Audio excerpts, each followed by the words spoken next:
Dear Dr. Aziz, my presentation for today is Medium English Instructions in China. Language is an essential communication and learning tool. It is similarly the initial conduit of ideas, concepts, and information. With globalization and the subsequent internalization of knowledge, English has emerged as a generally accepted academic language through which much learning and teaching occurs. China, whose education system is predominantly anchored on native and localized ideals, has recently opened up to the conventional idea that the world is gradually becoming a united village.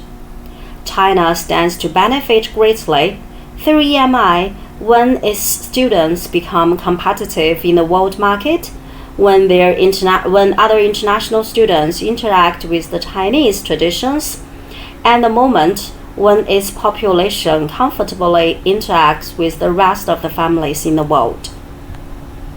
EMI is now a government program that aims at ensuring academic institutions offer universal and global-based education and inculcate such tenets that would make Chinese students fit well in the global context. Before the introduction of EMI, the Chinese education system relied mainly on domestic ideas, knowledge, and paradigm.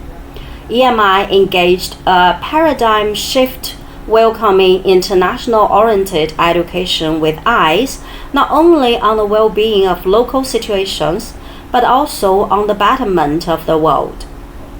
EMI is a program crafted to enable the internationalization of so much world-based information and foster university course content assimilation in a manner that offers pragmatism and results. The research looks at the application of the EMI in China to identify deficiencies and therefore offer possible solutions to actuate the universal aspirations of any young learners, especially those who use English as a second language. This study acknowledges the difficulties China encounters in going against inherent tendencies of societies to maintain their territorial independence in terms of knowledge, styles, and mannerism. When EMI cannot provide expected outcomes from higher education institutions, there is a cause to worry. This study founds the premise of its hypothesis that lack of capacity in Chinese university students contributes to flawed teaching in English, which is correlated to application and formulation of EMI. EMI anchors on the need to globalize China. It aims at making Chinese students marketable worldwide. The program is the formation of a universal education system that embraces other cultures, tenets, and knowledge. Isolated cultures imbibe their traditions, the ideal and the only form of reality.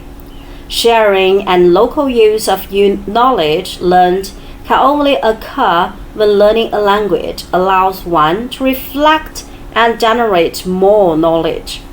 Therefore, the formulation and implementation of EMI must be rooted in conscious aims, objectives, and aspirations.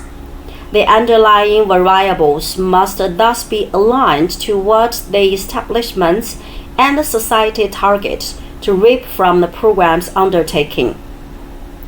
EMI was implemented as a stopgap measure for students who use English as their second language. It was hinged on the fact that the open world needs China, as China needs the world. EMI, therefore, is engrossed in learning English in the course of learning and training undertaken by the students. The study, therefore, centralizes the need for a comprehensive language capacity to undertake extensive teaching learning. The basic logic behind languages is communication, transfer of information, and facilitating interactions between as many people as are communications. EMI application in the Chinese education system should go beyond localized ideals. The study reveals that the formulation of the EMI failed to incorporate students' needs, backgrounds, and aspirations. A common and unifying language, such as advocated through EMI, becomes the foundation for flexibility in education, fluency, and ease in accommodating views. Language is key to a unified knowledge, compatible world, and coherent transformative society. China is a vast country renowned for competing and thrusting its global influence. It is well known for innovation, industry, and far-reaching milestones, rarely evident anywhere else in the universe.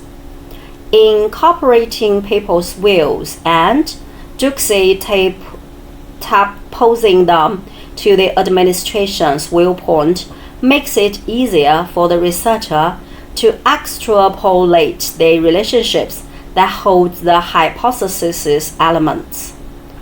The study made use of documented government policy stimulations on EMI.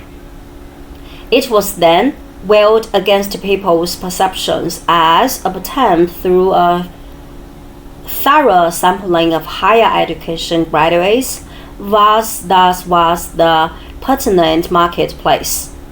EMI has been applied in China, but its application packed on shaky foundations.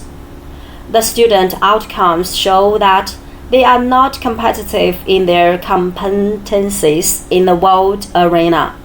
They cannot fully be absorbed into the world economy, nor can foreigners comfortably sit in the Chinese economy, all because of the language barrier. EMI should facilitate the eradication of all these hindrances and make China utterly compatible with the rest of the world. With the Chinese population as the study target group, upon which data and sampling are done, the researcher approaches the tasks using qualitative deliberations. Conscious efforts are employed to adduce as much reliable information and data as possible.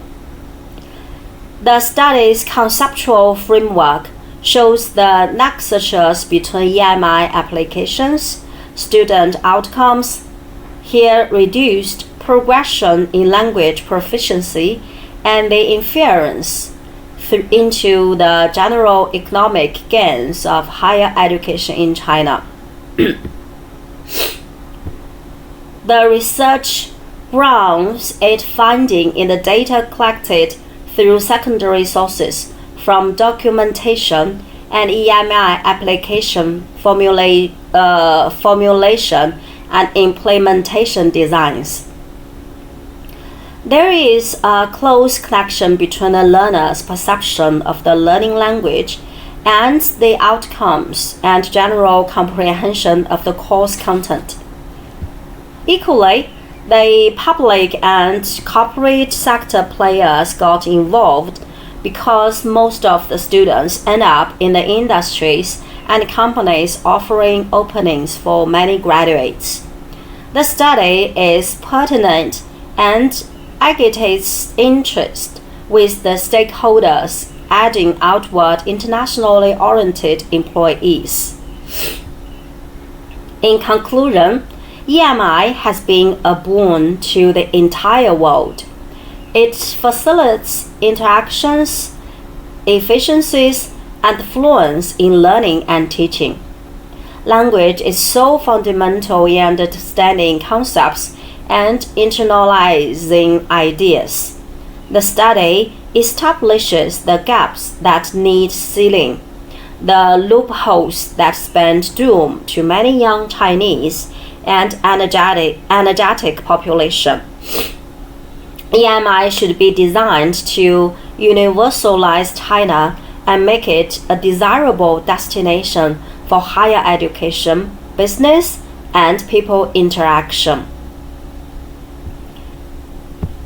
And these are all the references.